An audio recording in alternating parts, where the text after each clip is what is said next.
Hi, my name is Jaden. I'm going to be giving a presentation on the research article that I chose that investigated if there is an effect on self-esteem due to social media use. So, pardon, I'm a little sick. Adolescents typically spend 2 to 3 hours per day on social media interacting with friends, posting, and messaging.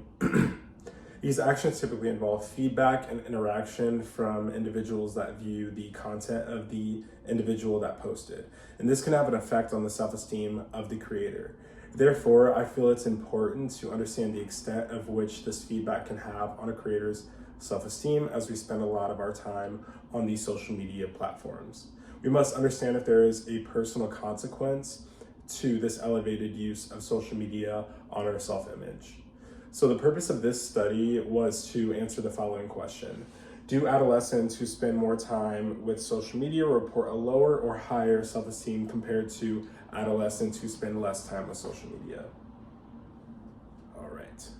So I felt that it was important to give some context and look into past studies that have been conducted based on this kind of same topic. So, past experiments have concluded that social media has positive, negative, and neutral side effects on self-esteem. The conductors of this study, though, point out that past studies have typically been focused on group-level moderators, which could have construed the findings. Therefore, this study strived to conduct more individual-based research on more individual-based research in order to lessen the differential social media susceptibility of participants. It aimed to investigate person-specific susceptibility to the effects of social media use. Some context is provided that gives insight into these past studies and their findings that help shape the framework of this study. So there was a 2010 study conducted by Tomaeus et al. I don't think that's actually his name, but that's what they kept referring to him as in this research article, so we'll go from that. The study sought to confirm self-esteem instability theories in the context of social media use. The experiment was based on Leary and Baumeister's sociometer theory, which proposes that self-esteem serves as a sociometer that gauges the degree of approval and disapproval from one's social environment. And according to this theory, self-esteem changes are accompanied by changes in affect, which means mood and emotions. According to the theory, self-esteem and affect go up when people succeed or when others accept them, and it drops when people fail or when others reject them. The study found that when pre-adolescents online social media profiles were approved of, their self-esteem increased, and when their online profiles were disapproved, their self-esteem actually dropped. So how did they go about conducting this study? They studied about 387 early and middle adolescents, aged 13 to 15, and they chose this age group because they felt that they were the most susceptible to self-esteem fluctuations. They surveyed them 6 times a day for 3 weeks, and the surveys were tailored to individual platform usage. And the sampling scheme considered participants' schedules to avoid disruptions. A monitoring plan included regular communication, technical support, and incentives such as small gadgets and monetary rewards to ensure that the surveys were being completed. They conducted the survey by asking the participants how much time in the past hour that they had spent on these 3 apps, Instagram, WhatsApp, and Snapchat. By focusing on a person-specific method, they were able to assess how the effects of social media use differ from teen to teen.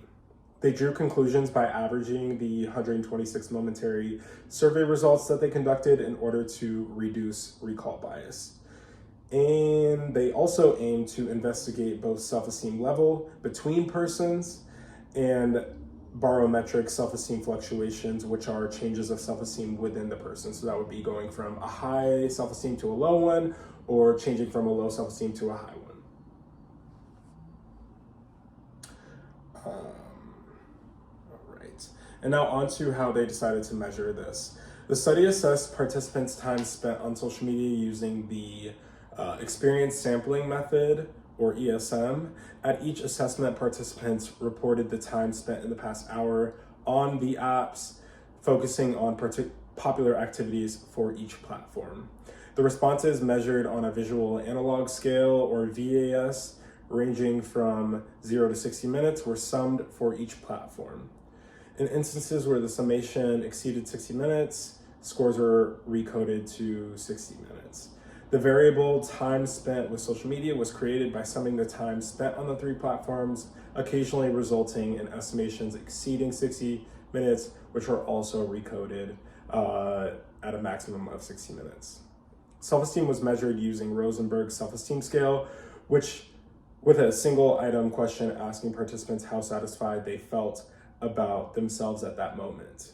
Responses were recorded on a 7-point scale, ranging from 0 or not at all to 6 completely, with 3 meaning a little as the midpoint. So the study addressed the research question by examining the between-person association between social media use and self-esteem using dynamic structural equation modeling, or DSEM. The analysis revealed a significantly negative association, indicating that participants who spent more time on social media over 3 weeks had, on average, lower self-esteem compared to those who spent less time on social media.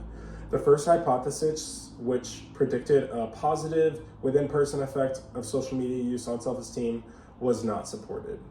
Despite the study's high power, the within-person effect was non-significant, suggesting that participants' self-esteem did not change as a result of their social media use in the previous hour. However, the second hypothesis, which predicted individual differences in the within-person effect of social media on changes in self-esteem, received support. There was significant variance between participants in the extent to which their social media use in the previous hour predicted changes in self-esteem. The majority of participants experienced minimal or no social media use, no effects of social media use on their level of self-esteem, while a small group had positive effects and another small group had negative effects. So on to the analysis. A multi-level model without controlling for self-esteem at the previous assessment was run to explore potential differences in effect sizes between lagged and non-lagged media effects. The results, consistent with the DSEM model, showed that the average within-person association of social media use and self-esteem was actually close to 0. The study also examined whether person-specific within-person effects of social media use on self-esteem differed for adolescents with different average levels of social media use or different average levels of self-esteem. The analysis indicated that adolescents with lower average levels of self-esteem had a more positive within-person effect of social media use on self-esteem than adolescents with higher average levels of self-esteem. Lastly, a between-person hypothesis suggested by a reviewer was investigated, exploring whether adolescents with moderate social media use would have higher trait levels of self-esteem than those with low and high social media use. The analysis found a negative linear relationship between social media use and self-esteem, but did not reveal a significant relationship, indicating no clear correlation between social media use and self-esteem. All right, so on to opportunities for future research. The study, while revealing the prevalence of positive susceptibles, negative susceptibles, and non-susceptibles among participants, did not delve into the reasons why some adolescents are more susceptible to the effects of social media use than others. And exploratory findings showed that adolescents with lower average levels of self-esteem experienced a more positive within-person effect of social media use on self-esteem than those with higher average levels. This result hints at a potential social compensation effect, suggesting that adolescents with lower self-esteem may actively seek out social media to boost their self-esteem. The study proposed 2 explanations for individual differences on susceptibility to social media use effects. First, adolescents may differ in the valence or the positive or negative self-esteem susceptibility of their experiences on social media. For example, positive susceptibles might encounter mainly positive content, while negative susceptibles might experience mostly negative content. Future research should explore the role of valence in understanding susceptibility to social media use effects beyond the duration of the social media use that was tested. Second, person-specific susceptibilities to the positivity bias in social media could contribute to differences in susceptibility to social media use effects. The initial hypothesis suggested that the sharing of positively biased information would lead to positive feedback and improve self-esteem. However, results indicated that for some adolescents, this positivity bias might result in decreased self-esteem due to social comparison and feelings of inadequacy. Future research should investigate who is particularly susceptible to positive and/or negative feedback and explore the complexity of the social comparison process on social media. Lastly, the study proposed examining differences in self-esteem contingencies, considering that individuals may base their self-esteem on various aspects of life, such as physical appearance or peer approval. The study suggested that adolescents who base their self-esteem on appearance or peer approval might be more susceptible to the effects of social media use. This aspect provides another avenue for future research into individual differences in susceptibility to social media use effects. All right, so what were the key takeaways from this article? For me, the study highlights the pervasive role of social media in adolescents' social lives and underscores the importance of parents and educators in helping adolescents prevent or cope with potentially negative experiences on these platforms. The findings recommend that parents and educators play a crucial role in enhancing the positive effects of social media use and addressing the negative ones. Strategies include helping adolescents prevent or process negative feedback and providing a realistic perspective on the social media world. The study emphasizes the importance of media-specific parenting and school-based media literacy programs in supporting adults. Furthermore, the study suggests that the analytical approach could have both theoretical and social benefits. These not only contribute to theory building and media effects, but also provide valuable information for person-specific advice to adolescents. The study envisions the potential for tailoring prevention and intervention strategies based on insights into individual adolescents' susceptibilities to the positive and negative effects of social media. It proposes a shift toward a personalized media effects paradigm, aligning with recent trends in personalized medicine, personalized learning and education, and differential susceptibility theories in developmental psychology. And yes, that is the end, and this is the research article that I gave this presentation about. Thank you so much.